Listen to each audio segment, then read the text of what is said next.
I was unfaithful with my own brother-in-law. And before anyone starts pointing fingers, let me explain how I got there. Because no one wakes up one day and decides to ruin their marriage with their husband's brother just like that. This didn't come out of nowhere. It started with neglect. I was married, we have 2 children, a house, a routine perfectly organized for him. My husband worked all day. He left early, came home late, tired, always tired. Too tired to talk, too tired to listen, too tired to look at me. I stayed home raising our children, taking care of everything that isn't seen, everything that isn't paid, everything no one applauds. Cleaning, cooking, helping with homework, taking them to school, getting up when they were sick, sleeping little, thinking about everything. And still, for him, I was never doing enough. If the house was clean, no one noticed. If it was messy, it was my fault. If I was tired, I was exaggerating. If I asked for attention, I was a nuisance. I felt invisible. I felt small. I felt miserable living a life that, from the outside, looked perfect. My husband never asked how I was. He didn't care. He came home, ate dinner, looked at his phone, went to sleep. And I stayed there with the feeling of being alone while being married. That's when he appeared. My brother-in-law, my husband's brother. At first, it was normal conversations, casual comments when he came over, simple questions. How are you? How are the kids? Do you need help with anything? Things my own husband no longer asked me. And I, who had gone so long without anyone truly listening to me, started answering more than I should have.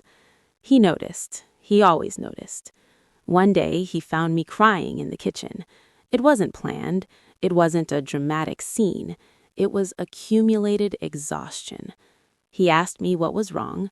I hesitated, but I ended up talking. I told him how I felt, how my husband no longer looked at me, how he treated me like I was just part of the decor. And he didn't interrupt me. He didn't judge me. He listened, really listened. He told me I was worth much more than I thought, that I wasn't invisible, that anyone would notice the kind of woman I was if they took the time to look.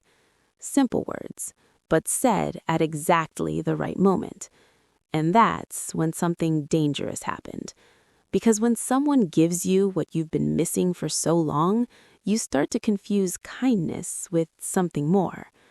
I tried to stop it in my head. I kept reminding myself he was my husband's brother, that it was wrong, that I couldn't feel what I was starting to feel.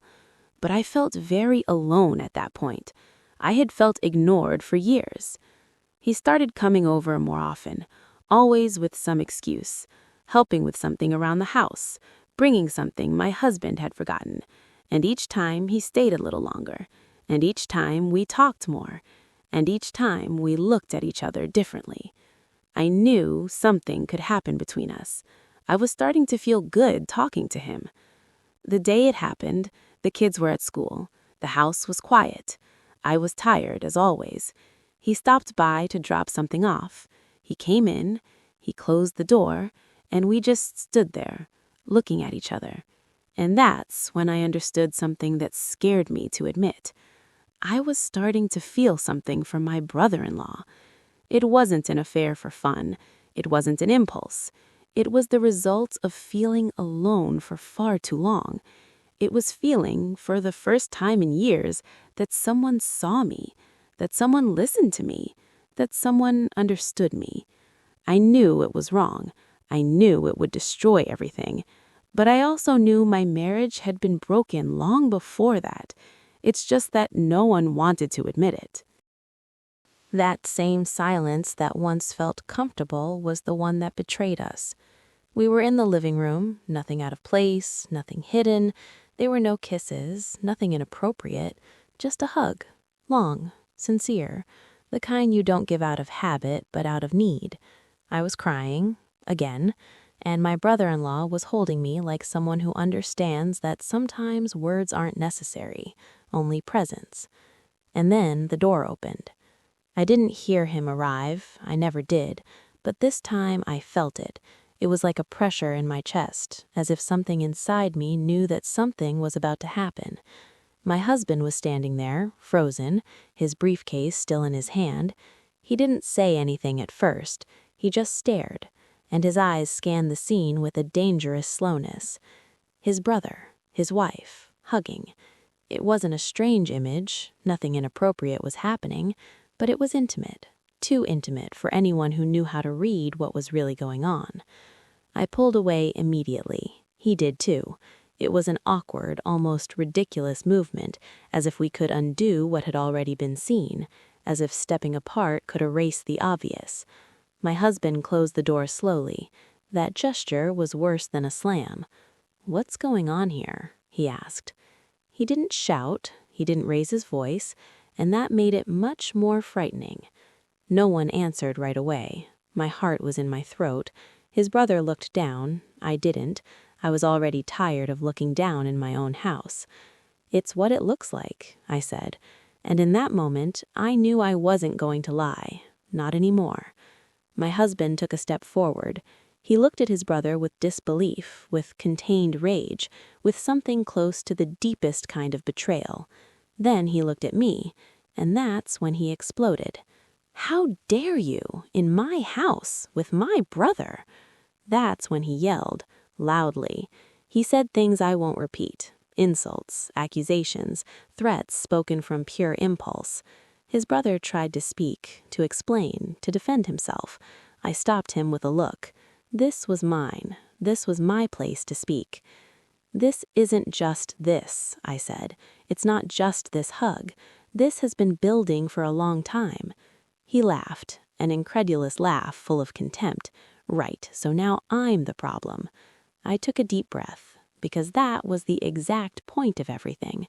Yes, you are the problem, and not just today, not because of your brother.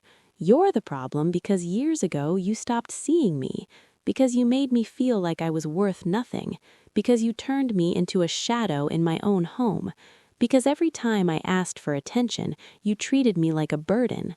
He looked at me like he didn't recognize the woman in front of him, like I was speaking a different language.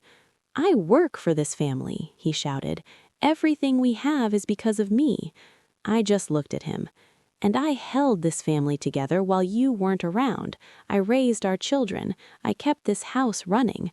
I forgot about myself so you could live your life comfortably.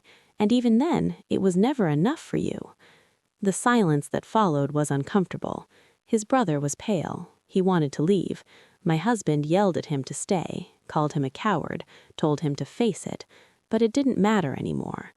"This isn't about him," I said. "It's about us. And the truth is, I don't feel anything for you anymore." That sentence was the final blow. He froze, eyes wide open, as if he had never considered that outcome. Because, of course, he thought the marriage would just hold itself together, that I would stay forever, even if I was unhappy. "I don't want to live like this anymore," I continued. "I don't want to live in a house where I feel alone. I don't want to be with someone who ignores me and then gets angry when someone else listens. I don't want this life anymore."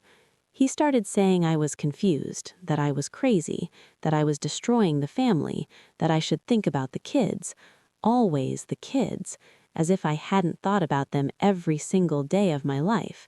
"That's exactly why," I said. "I don't want them growing up watching a mother who's shut down and a father who's absent. I don't want them to normalize this." I made a decision right then. It wasn't impulsive. It was freeing. "I'm leaving," I said. "I'm going to stay with my sister with the kids. I need to get out of here. I need to breathe." He got furious, said I wasn't taking the kids, said he'd call a lawyer, said a lot of things that came from the fear of losing control. I didn't argue. I didn't yell. I didn't have the strength for that anymore. I went to the bedroom, packed one bag, then another. I called my sister, explained just enough. She didn't ask many questions. When I walked out with the kids, my husband was sitting on the couch with his head in his hands. He didn't look at me. I didn't look at him either, because sometimes when something truly breaks, there's nothing left to say. I closed the door behind me. I didn't feel victorious. I didn't feel guilty. I felt relief. For the first time in a long time, I was choosing myself. And even though the chaos was just beginning, I knew one thing with absolute certainty. I would never go back to a life where I had to beg for attention. Never again.